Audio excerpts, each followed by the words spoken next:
July 1971.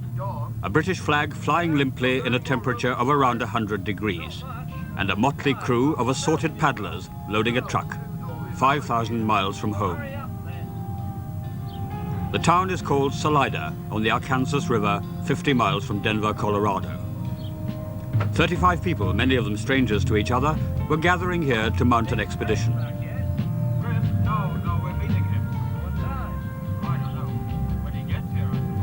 Fiberglass canoes on the roof, people and supplies inside.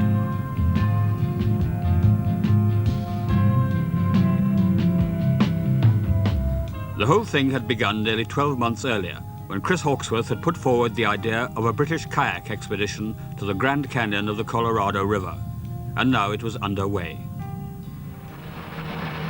Or very nearly. Another 480 miles of hot, uncomfortable driving over mountains and burning deserts, keeping on the move through the night to avoid the worst of the heat, and finally stopping just 1 hour's drive away from the south rim of the Grand Canyon. Tired, undoubtedly, but excited too, and inevitably imaginations raced ahead.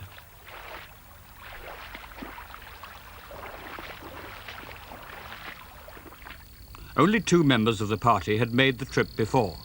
Were their stories of waves 20 feet high really true, or just fishermen's tales? Morning, and for a while they were simply tourists. The squirrels turning out to see if they'd brought any nuts. The local birds sublimely indifferent to the breathtaking grandeur of the surroundings. But for tourists with a purpose, getting on was important. Even short delays to refasten slack ropes were irritating.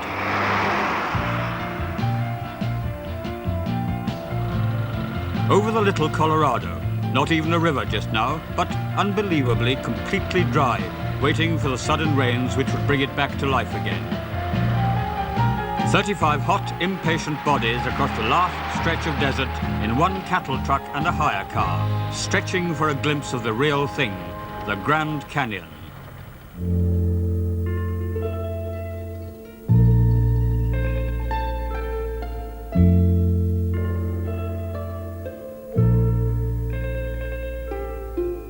The starting point was to be Lees Ferry, named after John Doyle Lee, a Mormon leader of the 1860s, and one of the few spots where it is possible to reach the water by road. So over the Navajo Bridge, across the river. The river, the one they had come to see, the one and only Colorado.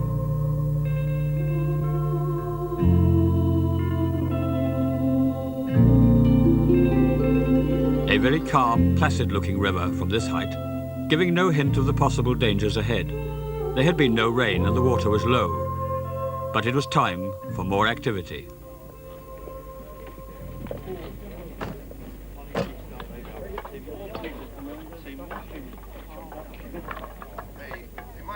Paddles, canoes, kayaks, crash helmets, life jackets, and all the other gear they were going to need on the river for the next 10 days and nights.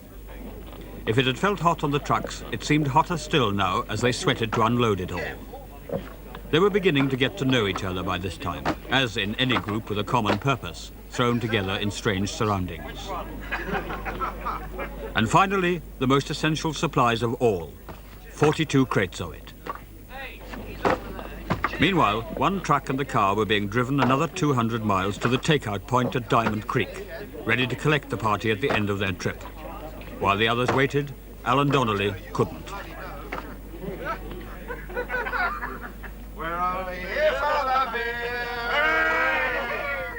No way to launch a lady. Not into ice-cold water from the bottom of Glen Canyon Dam just above Lees Ferry. A way of passing time, though, waiting for the off. Okay, said someone, let's go. And there it was. Shortly before midday on the 6th of July, the first British kayak expedition to the Grand Canyon of the Colorado River was actually underway. The paddlers took to the water and stayed there, pleased that the long journey was over. The party consisted of 23 paddlers and 9 passengers, travelling aboard 3 support rafts, great snake-like rubber pontoons left over from World War II, and now earning their keep on the Colorado River in the employ of a company called Hatch River Expeditions. Limestone, sandstone, calm water. Was this the fearful river? The great unknown of the travellers' tales? Certainly the water was beginning to get choppy, but at this point along Marble Canyon, there was nothing to indicate signs of the ferociously wild rapids they had been led to expect. Almost exactly 100 years earlier, the first descent of the Colorado had been led by John Wesley Powell, a one-armed ex-major of artillery in General Grant's army. In 1971, Big Jim Hall, the Hatch chief boatman, was able to give better support than Powell ever knew. But now, as then, the man in the water is still entirely on his own.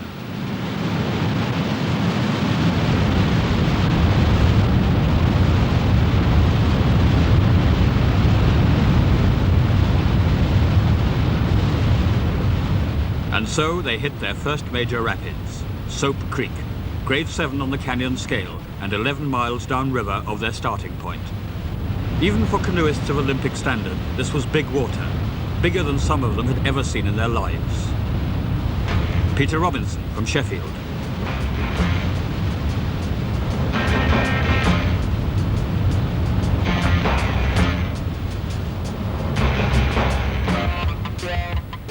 And Pauline Squires, destined to become the first woman single kayakist ever to run the Colorado. Grim determination. For Pauline, as for the others, a big test of courage and skill. And the C2, first one of its kind on the canyon. 2 men with a single paddle apiece.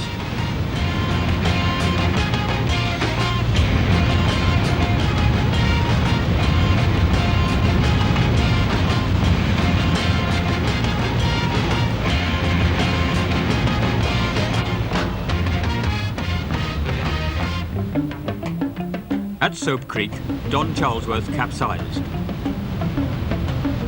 This wasn't the first, nor indeed would it be the last time that someone went under. And although canoeists of this class have all the skills, Soap Creek provided hazards which needed to be treated with very great respect. As someone said, Soap Creek was a very hairy rapid.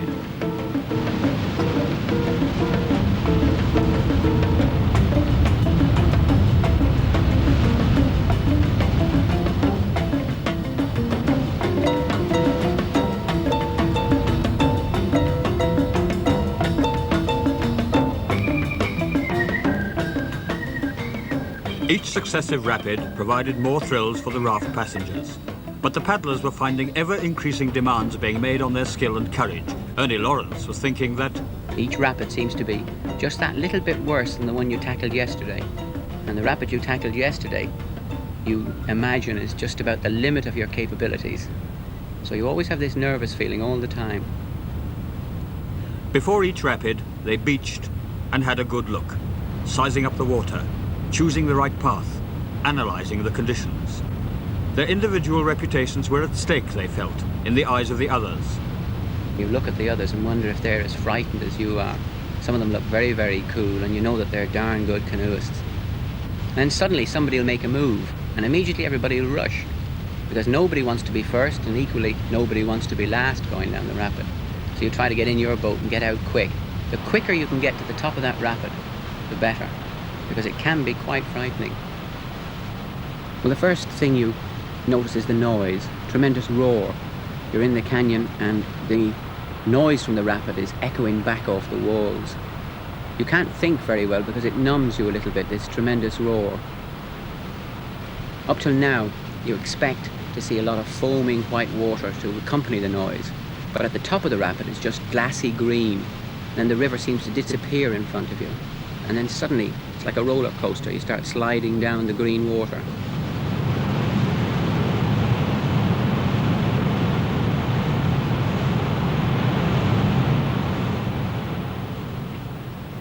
And while the feeling of trepidation at each succeeding rapid never quite disappeared, a sense of mastery, of gradually increasing confidence, was taking shape.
3 days gone, and time for the lunch stop at the astounding Red Wall Cavern, an enormous natural cavity ground out of the canyon wall by the sheer force of river water over generations, pounding out a hole big enough to hold a crowd of 40 or 50,000 people.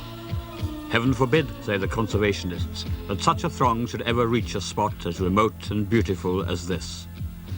Even the river does not reach the cavern anymore. Not since they built the great dams at Flaming Gorge and Glen Canyon to generate hydroelectricity for Los Angeles, 400 miles away. A sudden demand for electricity on the Pacific coast could affect the flow of this river to such an extent that an hour's stop might see a drop in level of 5 feet or more, and the rafts would have to be manhandled back into the water. The further down they went, the more difficult it became to anticipate the rise and fall in the level of the river, since the water itself, after being released at Glen Canyon, took longer and longer to reach them. And there was another factor which affected the water level, sometimes disastrously. Storms in the night, sudden rains and equally sudden flash floods starting in the far reaches of side canyons sent water surging down into the main river, raising its level by 8 or 10 feet and filling everything with water. The other effect of a flash flood is to bring down silt in vast quantities, turning the water to a chocolate brown. This change in the colour of the river was what the canoeists feared most, because the canoeist relies to a very large extent on the white water in the river to show him where standing waves, stoppers, holes and so on are, so that he can avoid them or take appropriate action. But with the river this dark brown or blood colour, it was impossible for the canoeist to spot the clear routes down the river, and under such circumstances canoes inevitably capsized and were broken up.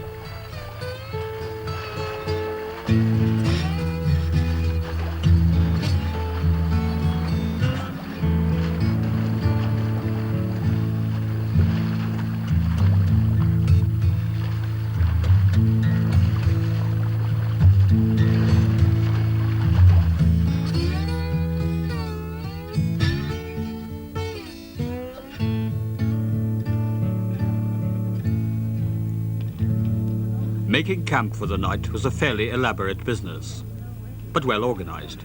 It had to be. With 35 people as well as 5 boatmen, a great deal of gear and equipment had to be loaded and unloaded at each overnight stop, and they all had to depend a great deal on each other's self-sufficiency.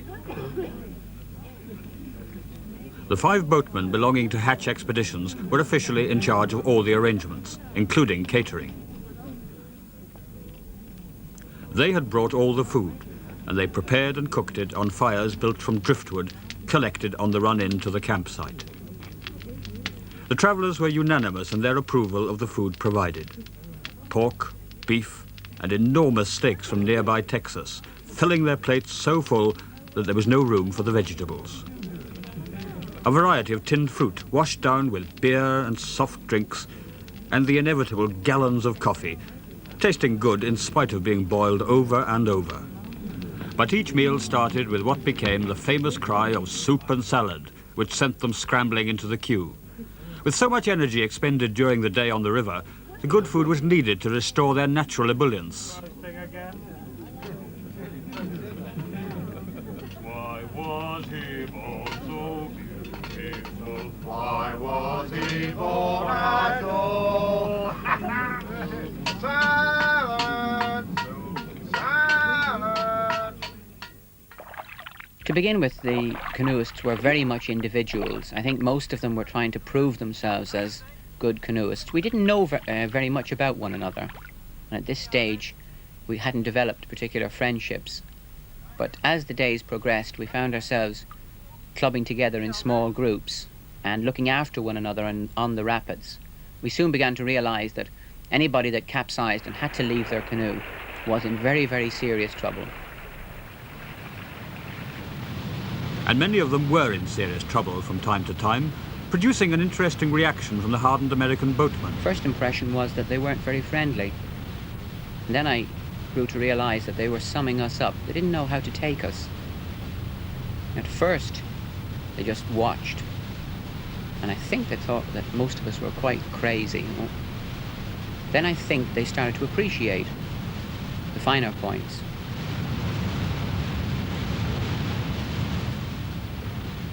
One distinguished member of the party was John Dudderidge, president of the British Canoe Union, who had also watched and liked what he saw. I was tremendously proud of the British canoeists. I knew they were good. I'd seen them performing in world championships in slaloms.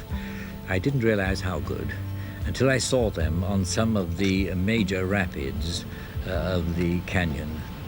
The Americans who were in charge of our transport rafts were equally impressed, in fact. They had seen some canoeists in the canyon, but they'd never seen the skill displayed that was displayed by this party.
By the evening of the fifth day, spirits were high, and bodies had got used to the hard work and fierce heat.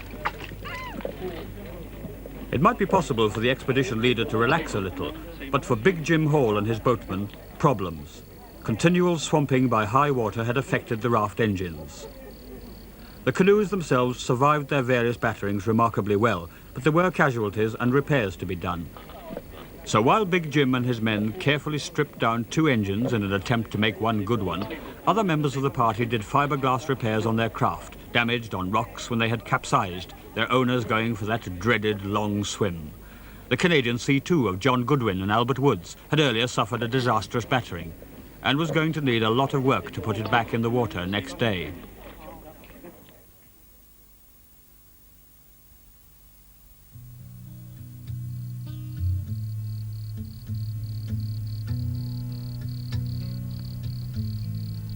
Only one of them had brought a tent. For the most part, they used sleeping bags on top of lengths of polythene tubing. If it rained, they climbed inside their polythene tube tents and kept dry that way. But for most of the time, it was dry, and they slept the deep, relaxed sleep of the very tired, waking reluctantly at first, but refreshed for another day on the river. They got up early, having gone to sleep early. Not much singing at nights, not much shop or canoe talk around the campfire. A few beers and bed, to be roused by a variety of clarion calls.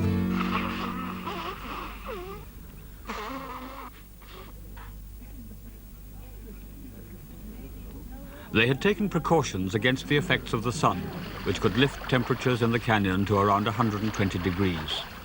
Tablets to protect against sunburn, and tablets to offset the cramp which can result from prolonged physical effort in such heat. Every morning, tablets, with or without the river water, which was quite fit to drink. It was everybody's aim to get up, get changed, packed up, have your breakfast, and move before the sun came over the rim of the canyon. Because as soon as that sun hit you, it stopped you dead in your tracks with the heat. The conservationists are extremely strict about the conditions in the canyon. Nothing must be left. There's a standing rule. You took it in and you bring it out. So you can go through the canyon, landing on your beaches, eating your meals, camping there, and never find one smallest particle of litter. Not a matchstick, not a piece of paper, or anything at all. The conditions in the canyon bottom are complete wilderness. They were soon to meet up again with the little Colorado River, now a beautiful blue-green, providing a startling contrast where it met and mixed with the brown water of the main river. Good to look at, bad to drink. It contains Epsom salts, among other things, and the results can be dire. A team of botanists was braving the river in a different sort of boat. Canyon dories, especially designed for the canyon, they ride the waves very effectively, and they are not driven down by outboards, but are rowed down. Sometimes we saw dories almost standing on their ends on some of the bigger stoppers. It must be a very, very thrilling run to go through the canyon in one of these wooden boats. But for the moment, the river had fallen again, so the stranded rafts had to be manhandled back into the water. Incredibly heavy and seemingly glued to the beach by suction, it took every available pair of hands to move them.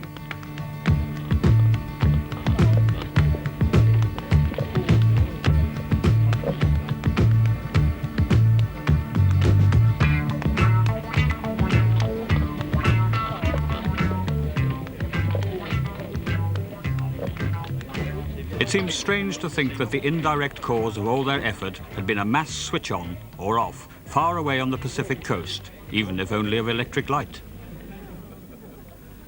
Planning for the day ahead was always necessary. They would gather round for a briefing from Chris Hawkesworth and American canoeist Art Vittorelli, the only two among them who had previously made the trip, and who had practical advice to offer on what they might expect to find, and the best way to handle it. And meanwhile, the boatmen were busy with their vacuum cleaner, but reversed, so that they were not sucking, but blowing. The rafts tended to lose air during the heat of the day, so that by the time morning came with its cooler air, they needed pumping up again. The rafts pumped up, the paddlers briefed.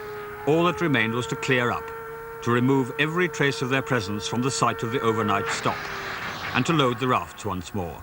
A task always heralded by that well-known call to action. Stop the line! Stop the line!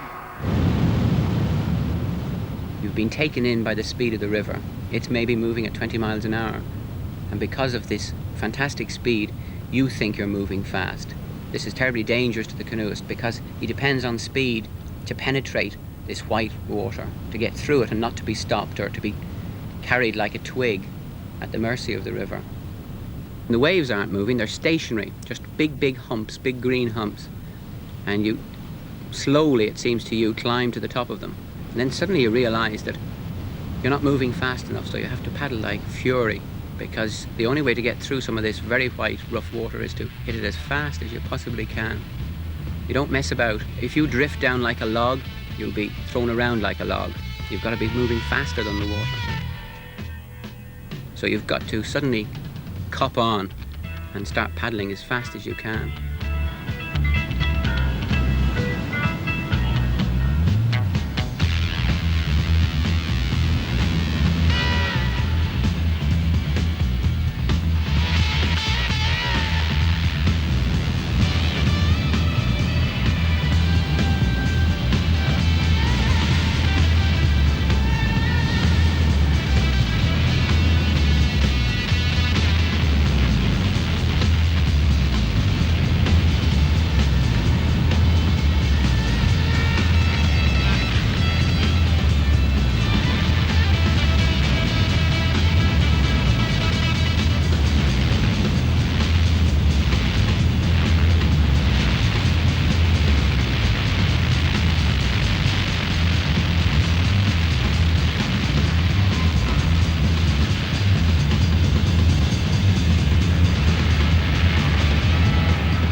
With such fierce demands on their powers of concentration and reserves of energy, what was their feeling at the end of the day? Relief. Pure and simple relief. And you get out of the canoe and you're delighted that you've made it. And then this little thought creeps into the back of your mind, tomorrow. And you know that each day the rapids are getting bigger. This is the nature of the canyon, that the rapids get bigger as you go on. So that this initial one of relief changes slightly to dismay. And you try to push it out of your mind and go and have a good meal and leave tomorrow to look after itself.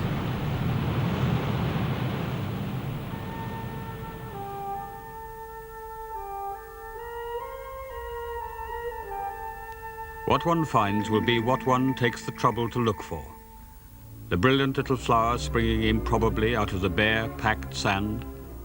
The lizard scuttling with incredible speed from spiny bush to cactus clump. The sudden flash of a bright-coloured bird. This dry world, all of which seems so strange to you, is normal to them. It is their paradise, their universe as it ought to be.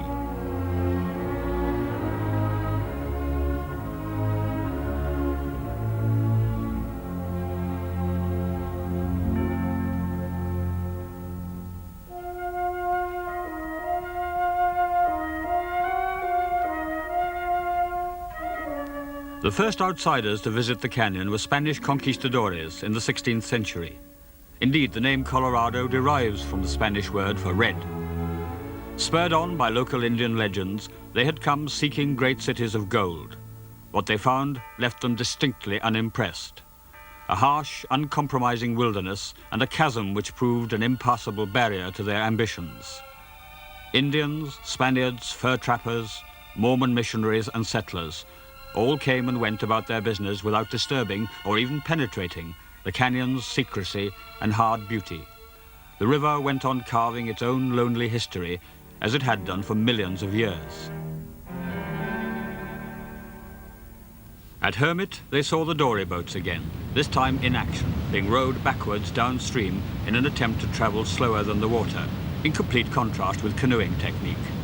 As John Doddridge had predicted, it was an exciting spectacle, and some of the botanists were getting very wet indeed.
I find most interesting the conspiracy of life in the desert to circumvent the death rays of the all-conquering sun. The beaten earth appears defeated and dead, but it only appears so. A vast and inventive organization of living matter survives by appearing to have lost. Animal life wears a hard, dry skin or an outer skeleton to defy the desiccation, and every living thing has developed techniques for finding or creating shade. There may be 3 or 4 different places where the rapid can be attempted. You may take the main channel, or if you happen to be rather diffident about doing it at all, you may choose a channel fairly near the side and slip through whilst the river isn't looking. It was quite a trial of strength, not sheer physical strength, but nervous energy that expended a great deal. If it gets really bad, like it did, and you think, this one is just beyond my capabilities, one slight slip and you could be in real trouble. This happened to me on one of the rapids and I just chickened out. I didn't even bother to paddle down the side chute. I just lifted the boat up and carried it round. At first I was a little bit worried in case anyone would see me. But some of the boys probably have more respect for you if you use your intelligence and carry it round anyway, and not be the fool that goes down the middle who can't manage it.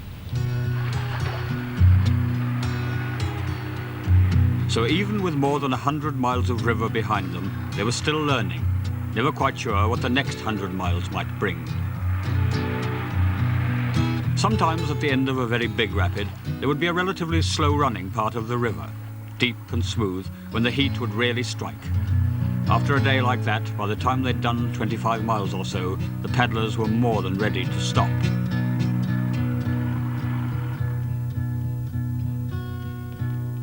The side canyons provided the opportunity to relax, to clean up, to wash off the thick deposits of dried silt which covered their bodies after a day on the Red River. They needed only to clear the grit out of potholes to provide themselves with the luxury of a bath in clear, warm water, ready for another day in the sun. Sometimes a still, dry heat, but frequently they met something even more tiring. Hot winds which blew scorchingly up the canyon into their faces, draining energy from even the toughest. For some, the strength went into the hand. Others spurned the free ride, for the moment at least. Albert Woods felt able to paddle cheerfully in the now repaired C2.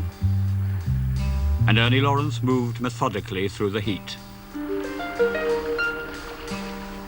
Alan Miller, for once not making his own way through the water or under it, but taking a tow, like Jim Hargreaves and many of the others.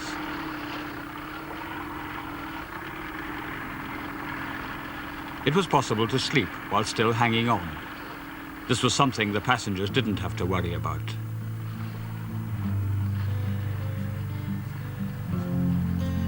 Graham Castle, one of the two Royal Navy paddlers, was later to make a spectacular triple somersault in the big stopper at Upset Rapid, but as usual would emerge unscathed, much to the amazement of Big Jim Hall and his boatmen, who, although they spent half their life on this river, had rarely seen skills such as the ones displayed by these canoeists. Those skills would certainly be tested again and again on the big rapids towards the end of their trip, but on the calm water, in the heat, the trick was to hang on, and, like John Dudderidge, to keep cool.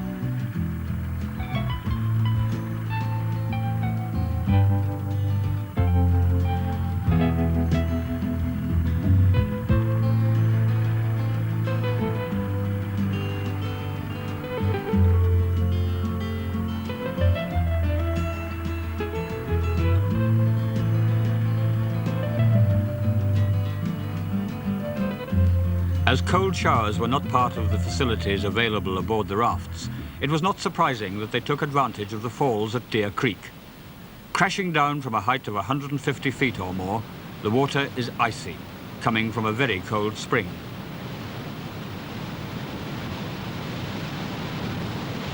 It cooled them and prepared them for the run down the next rapid. Upset Rapid was aptly named as they were to find, with a big stopper right across the middle and a tendency to tip canoes end over end.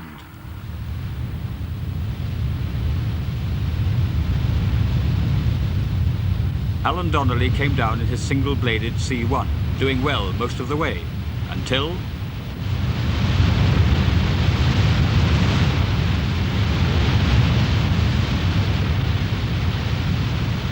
It was times like this that showed how well they had come together, how their days on the water had transformed them from being talented individualists into a mature team with concern for each other.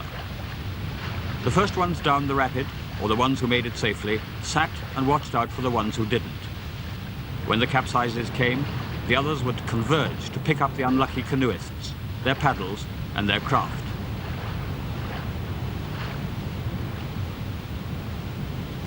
It was good to have been in the water.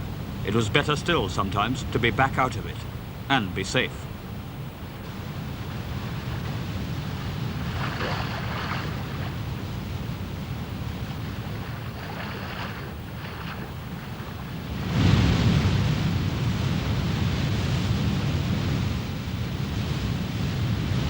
The amazing canyon walls dominate everything.